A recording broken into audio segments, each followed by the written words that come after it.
ভারত বাংলাদেশ সীমান্তবর্তী টাকিতে সবচেয়ে জনপ্রিয় মিনি সুন্দরবন দেখতে যাওয়ার আগে জেনে নিন কয়েকটি তথ্য। এটি সুন্দরবনের ম্যানগ্রোভ অরণ্যের একটি ছোট সংস্করণ।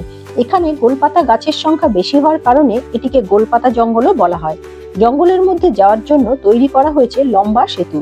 বর্ডার এরিয়া হওয়াতে এখানে ঢুকতে গেলে ভোটার বা আধার কার্ড অবশ্যই সাথে রাখবেন। সেতু ধরে বেশ কিছুটা এগিয়ে গেলে পাওয়া যাবে উপরে শেড দেওয়া একটি বসার জায়গা, যেখানে কিছু সময় বসে বিশ্রাম নিতে পারবেন। ওখান থেকে দুদিকে দুটি রাস্তা চলে গেছে। একটি রাস্তা ধরে এগোলে পৌঁছে যাবেন একটি ওয়াচ টাওয়ারে। ওয়াচ টাওয়ারের ওপর থেকে সবুজে মোড়া জঙ্গলের নৈসর্গিক দৃশ্য ভীষণই মনোমুগ্ধকর। এখানে গোলপাতা ছাড়াও রয়েছে সুন্দরী, কেওড়া, বাইন ইত্যাদি বিভিন্ন গাছের সমাহার। অপরদিকে অন্য একটি সেতু ধরে এগোলে পৌঁছে যাওয়া যাবে ইছামতি নদীর তীরে, যেখান থেকে বাংলাদেশ বর্ডার বেশ খানিকটা কাছে। ওখানে দাঁড়িয়ে বাংলাদেশের সাতক্ষীরা জেলা সহ ইছামতির রূপ, সাথে জঙ্গলের নিস্তব্ধতা এক কথায় অপূর্ব।